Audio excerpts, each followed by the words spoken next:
Supreme নির্দেশের পরেও অব্যাহত থাকবে কর্মবিরতি।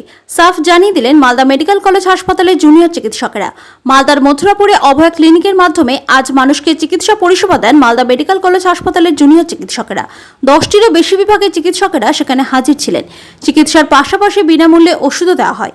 হবিপুরের পর মানিকচকের মথুরাপুরে এটি দ্বিতীয় অভয়া ক্লিনিক। আর সেই ক্লিনিকে চিকিৎসা করার সময় তারা জানিয়ে দেন, যতদিন না আরজি করের ঘটনায় দোষীরা শাস্তি পাচ্ছে ততদিন কর্মবিরতি অব্যাহত থাকবে।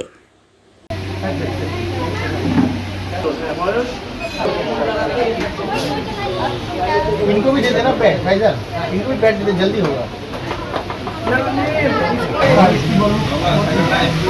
আমরা এখানে আজকে মথুরাপুর জুনিয়র গার্লস হাই স্কুলে আমাদের অভয়ার উদ্দেশ্যে আমার আরজি করে যে দিদির ওপর নৃশংস ধর্ষণ এবং খুন হয়েছিল ওনার উদ্দেশ্যে আমরা আজকে একটা ক্লিনিক স্বাস্থ্য ক্যাম্প করছি।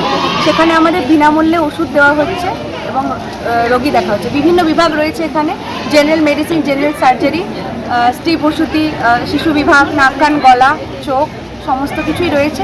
ওনারা আসছেন এবং ডাক্তারদের দেখাচ্ছেন। আমরা ফ্রিতে যতটা পারছি ওষুধ দেওয়ার চেষ্টা করছি। এটা আমাদের একটা প্রতিবাদের ধরন। আমরা এভাবে প্রতিবাদ করছি যাতে আমাদের দিদি ন্যায় বিচার পায়।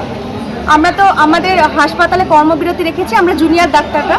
আমাদের সিনিয়র ডাক্তাররা ওখানে এমার্জেন্সি বিভাগ চালু রেখেছেন, সমস্ত এমার্জেন্সি রোগীকে দেখানো হচ্ছে। কিন্তু আমাদের জুনিয়র ডাক্তাররা এখানে বিভিন্ন জায়গায় গিয়ে রোগীদের কাছে কাছে পৌঁছে যাচ্ছেন, কারণ আমরা হাসপাতালে কর্মবিরতি রেখেছি। দিদের তো আমাদেরকে প্রয়োজন, তাই আমরা বিভিন্ন জায়গায় তাদেরকে সেবা করছি। আমরা এর আগে করেছিলাম বুলবুল চণ্ডীতে এবং এখানে মথুরাপুর, ভবিষ্যতে আরও অভয় ক্লিনিক করতে চলেছি।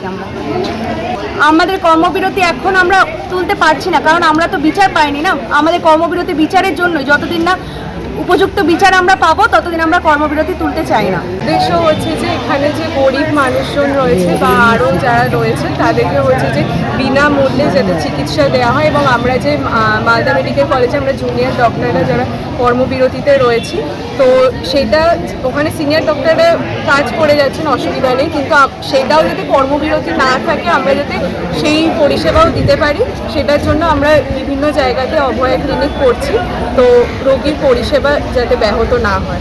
এখানে আরজি কর তো নিজে জিবি মিটিং করেছে, তাছাড়া আমরা নিজেদের মধ্যে আলোচনা করব, তারপর আমরা নিজেরা ডিসিশন নেব। এবং তাছাড়া আমাদের যে 5 দফা দাবি রয়েছে, যেরকম হচ্ছে যে দোষী তার প্রপার হচ্ছে যে যেন বিচার হয়, তাছাড়া হচ্ছে যে সিপির পদত্যাগ, আর প্রত্যেকটা মেডিকেল কলেজ এবং প্রত্যেকটা কর্মস্থল যেখানে রয়েছে সেখানে যেন হচ্ছে সুরক্ষা দেওয়া হয়, তাছাড়া হচ্ছে যে দোষীদের শাস্তি এইগুলো যেন ঠিক করে হয়। আর হচ্ছে সন্দীপ ঘোষ, তার সে সাসপেন্ড হয়েছে ঠিক আছে, কিন্তু আসল যে কারণের জন্য আরজি করের যে ভিন্নতম অপরাধের জন্য যেটার জন্য গ্রেপ্তার হওয়ার কথা এবং তার যে শাস্তি হওয়ার কথা সেটা তো এখনও হয়নি। তো সেটা যত তাড়াতাড়ি হবে, তো সেই দাবিগুলো যত তাড়াতাড়ি আমাদের মেনে নেবে এবং কাজগুলো হবে, তো সেগুলো হলে ভালো। হ্যাঁ, এখনো পর্যন্ত আমাদের কর্মবিরতি চলবে এবং আমরা আগামী কি করব সেটা আমরা জানি। সুপ্রিম কোর্টের রায়ে আমরা সত্যি খুবই দুঃখ, আমরা নিজেরা অনেক দিন ধরে আমরা যেহেতু আশা করেছিলাম, আর ওটা যেহেতু পোস্টপন হয়েছিল, তো আমরা সবাই আশা করেছিলাম যে একটা ভালো রায় হবে। কিন্তু সেখানে তো আসল ঘটনা নিয়ে সেরকম কিছুই বলা হয়নি। খালি বলা হলো যে জুনিয়র ডাক্তাররা যারা কর্মবিরতি রয়েছে সেটা যেন এটা নির্দিষ্ট সময়সীমা বেঁধে দিয়ে তাড়াতাড়ি ওটা তুলে নেয়। সেটা তো আমরা ভালো লাগলো না। আর না তুলে নিলে এবার কোনো ব্যবস্থা নেবে সেটাও আমাদের ভালো লাগলো না, কারণ বলা হয়েছিল যে ব্যবস্থা নেবে না।